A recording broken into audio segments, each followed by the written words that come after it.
appreciate you being with us today. David Walbert.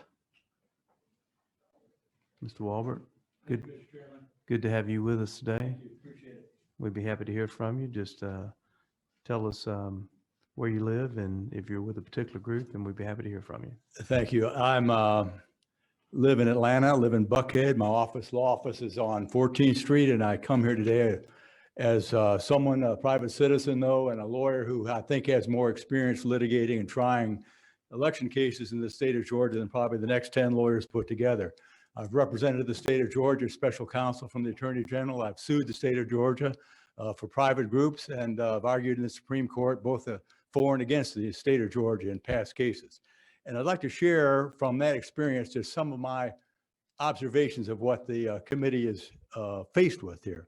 And you're faced with a terrible challenge because of the emotions and the perceptions that are out there that oftentimes don't fit with reality. I have two particular issues in the bill that I'd like to address. Before I do that, though, and that's going to be provisionals and the early voting question. One thing I would just suggest to your members of the committee here, Mr. Chairman, I've heard a lot today about potential. We heard the gentleman that was talking about absentee ballots and Jimmy Carter and Senator Baker's report about absentee ballots have the potential for fraud. And what's interesting to me is I've tried these cases. I've subpoenaed people. I've cross-examined them. We've heard today about this and that happened with absentee ballots, but the honest to goodness record of facts of what happened, we've had no problem with absentee ballots. As a matter of fact, we've had absentee ballots. I started voting in Georgia in the early 70s, and we've had absentee ballots ever since then, and it's never been a problem.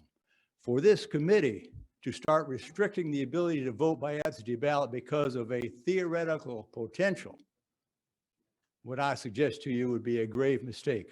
Look at the facts, legislate based on what real problems exist, and deal with that. But to start restricting the most important and sacred thing that holds this country together, the right to vote, based on the thought that something could go wrong when it never has, I would suggest it would be a very serious travesty.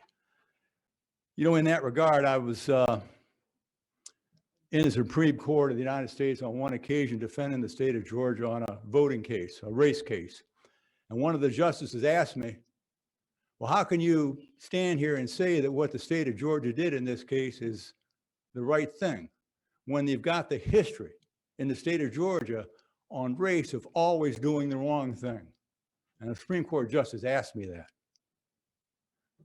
If this committee does what is in this bill and the state of Georgia does these kind of things, we're taking that history one step further. We're giving the federal government every justification to come in and pass a strong additional federal legislation.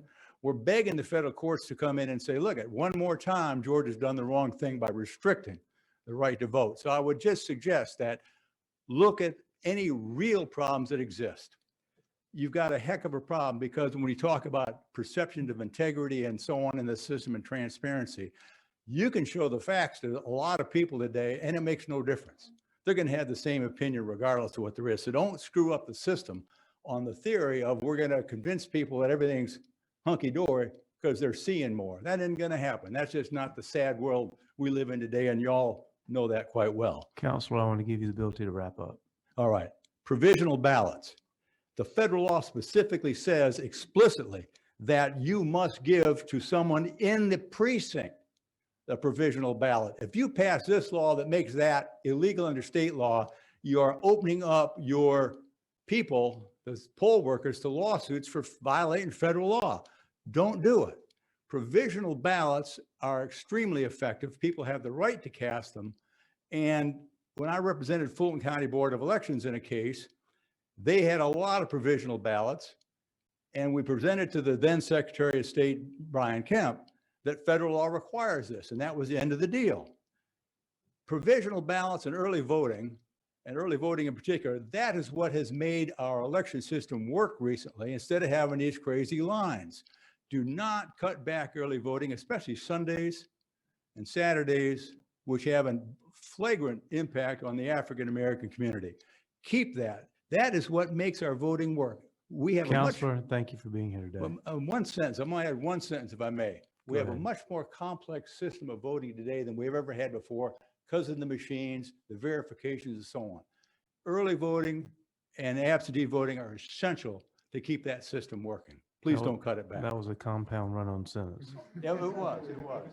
But we appreciate you being here today. Thank you. One more question, John. Is that Yeah, there you go. Thank you, sir.